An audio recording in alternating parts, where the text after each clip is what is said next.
नमस्कार। स्वागत है आप सबका राजनीति के इस अखाड़े में। मेरा नाम है अजय सेतिया। मित्रों, सुप्रीम कोर्ट अगर अपने फैसलों से राजनीति पर असर डालती है तो राजनीतिक नेताओं को भी राजनीतिक जवाब देने का हक बन जाता है और उन्हें भी अधिकार मिल जाता है कि वह उस पर अपना राजनीतिक दांव चले। सुप्रीम कोर्ट के फैसले पर 2 दिन की चुप्पी के बाद योगी आदित्यनाथ ने राजनीतिक दांव चल दिया है। योगी ने एक साथ सुप्रीम कोर्ट, अलीगढ़ मुस्लिम यूनिवर्सिटी और अखिलेश यादव के खिलाफ मोर्चा खोल दिया है। योगी के मोर्चा खोलते ही सुप्रीम कोर्ट के फैसले पर जश्न मनाने वालों में मातम छा गया है, क्योंकि योगी ने अखिलेश यादव की पीडीए राजनीति की पोल खोल दी है। योगी के इस वार से उत्तर प्रदेश की राजनीति ही बदल जाएगी। इसे मैं विस्तार से बताऊंगा, लेकिन उससे पहले याद दिला दूं कि सुप्रीम कोर्ट ने हाल ही में योगी आदित्यनाथ के खिलाफ दनादन 3 फैसले दिए हैं। पहला फैसला मदरसा एक्ट को बहाल करने का था, जिसे हाई कोर्ट ने रद्द किया था। दूसरा फैसला बुलडोजर पर ब्रेक से जुड़ा था और तीसरा फैसला अलीगढ़ मुस्लिम यूनिवर्सिटी से जुड़ा था।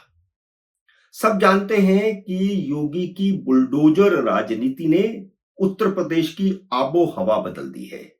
जहां पहले माफिया का राज था, अब वे माफिया भाग रहे हैं, जान बचाने के लिए भाग रहे हैं। बुलडोजर का इतना असर हुआ है कि यूपी में शांति हो गई है। लेकिन सुप्रीम कोर्ट ने बुलडोजर पर रोक लगा दी और कहा कि अवैध निर्माण भी आप तोड़ेंगे तो उसके भी हम नियम बताएंगे। खैर, तीनों फैसलों पर अखिलेश यादव की समाजवादी पार्टी ने जश्न मनाया था। अलीगढ़ मुस्लिम यूनिवर्सिटी में जश्न मनाया गया था क्योंकि सुप्रीम कोर्ट ने इलाहाबाद हाई कोर्ट का वह फैसला रद्द कर दिया था जिसे में कहा गया था कि अलीगढ़ मुस्लिम यूनिवर्सिटी अल्पसंख्यक नहीं हो सकती। कांग्रेस तो 1981 से ही एएमयू को अल्पसंख्यक का दर्जा दिलाने के लिए जद्दोजहद कर रही है। पहले हाई कोर्ट के फैसले को बदलने के लिए 1981 में इंदिरा गांधी ने संसद से कानून बनवाया, लेकिन जब हाई कोर्ट ने उस कानून को भी रद्द कर दिया तो सोनिया गांधी की यूपीए सरकार सुप्रीम कोर्ट चली गई। हालांकि सुप्रीम कोर्ट के 7 जज यह तय नहीं कर पाए कि यूनिवर्सिटी अल्पसंख्यक है या नहीं। यह फैसला 7 जजों ने 3 जजों पर छोड़ दिया है कि यूनिवर्सिटी अल्पसंख्यक होने के मापदंड पूरे करती है या नहीं। अजीबोगरीब फैसला। सालों बाद आप फैसला दे रहे हैं, वह भी इनकम्प्लीट। आप कह रहे हैं कि हाई कोर्ट का फैसला गलत है, लेकिन यूनिवर्सिटी अल्पसंख्यक है या नहीं यह 3 जजों की नई बेंच तय करेगी। योगी के खिलाफ तीनों फैसलों में चीफ जस्टिस डीवाई चंद्रचूड़ की भूमिका थी। माना जाता है कि तीनों फैसले योगी को टारगेट करके किए गए हैं। डीवाई चंद्रचूड़ तो फैसला देकर रिटायर हो गए, लेकिन 2 दिन की चुप्पी के बाद योगी आदित्यनाथ ने ताबड़तोड़ हमला कर दिया है। अलीगढ़ मुस्लिम यूनिवर्सिटी के पास ही एक गांव में एक जनसभा को संबोधित करते हुए योगी आदित्यनाथ ने कहा कि अलीगढ़ मुस्लिम यूनिवर्सिटी केंद्र सरकार के अनुदान पर चल रही है, लेकिन अनुसूचित जाति, अनुसूचित जनजाति और ओबीसी को आरक्षण नहीं देती। ऐसा कैसे चलेगा?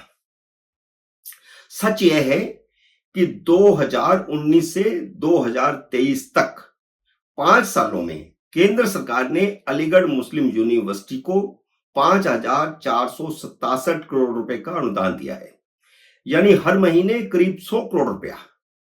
और सुप्रीम कोर्ट ने इसको पूरी तरह नजरअंदाज करके कह दिया कि वह अल्पसंख्यक संस्थान होने का हक रखती है। केंद्र सरकार यूनिवर्सिटी का सारा खर्चा उठाती है, 100%।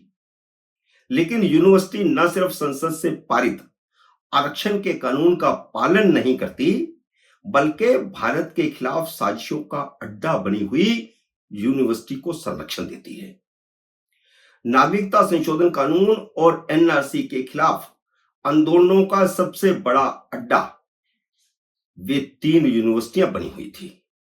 जो 100% केंद्र सरकार के अनुदान पर पलती है। पहली यूनिवर्सिटी जेएनयू, दूसरी यूनिवर्सिटी जामिया मिलिया और तीसरी यूनिवर्सिटी अलीगढ़ मुस्लिम यूनिवर्सिटी। ये तीनों प्रमुख यूनिवर्सिटियां केंद्र सरकार के खिलाफ आंदोलनों का अड्डा बनी हुई थी, जहां दंगों की साजिश रची गई थी। जामिया मिलिया में तो यह साजिश कामयाब भी हो गई, जिसमें 53 लोग मारे गए थे।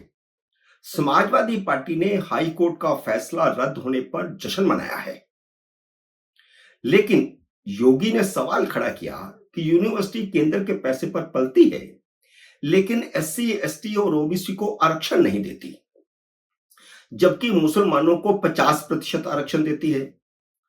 अब ये तीनों ही वर्ग अखिलेश यादव की पीडीए राजनीति का आधार है।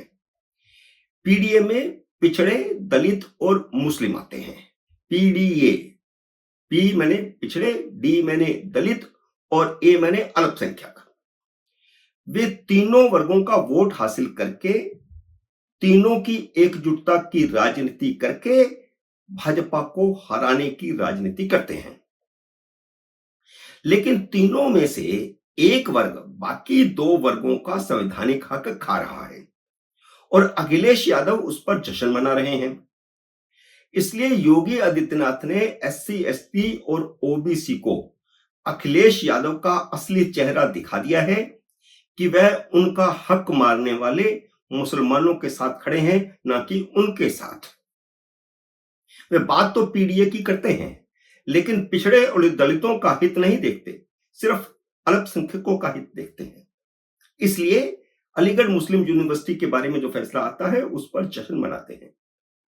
अखिलेश यादव जातीय राजनीति का आधार है। जातीय राजनीति अखिलेश यादव की राजनीति का आधार है और वह जातीय जनगणना का मुद्दा उठाकर आरक्षण का कोटा बढ़ाने की बात तो करते हैं, लेकिन संविधान ने उन्हें जो हक दिया है उसका वह विरोध कर रहे हैं। जब भी वह अलीगढ़ मुस्लिम यूनिवर्सिटी पर सुप्रीम कोर्ट के फैसले का समर्थन करते हैं, जश्न मनाते हैं, तो इसका मतलब है कि अलीगढ़ मुस्लिम यूनिवर्सिटी से एससी, एसटी, ओबीसी को आरक्षण न देने का वह समर्थन करते हैं। तो इसलिए योगी के इस वार से अब अखिलेश यादव की पीडीए की राजनीति पर बहुत गहरा असर पड़ने वाला है। मित्रों, उम्मीद है मेरा यह वीडियो आपको पसंद आया होगा। इसे लाइक और शेयर कीजिए। अगर आपने मेरे YouTube चैनल को अब तक सब्सक्राइब नहीं किया तो कृपया सब्सक्राइब करके अपना आशीर्वाद दीजिए। जल्दी मिलते हैं अगले वीडियो में किसी अन्य विषय के साथ। तब तक नमस्कार।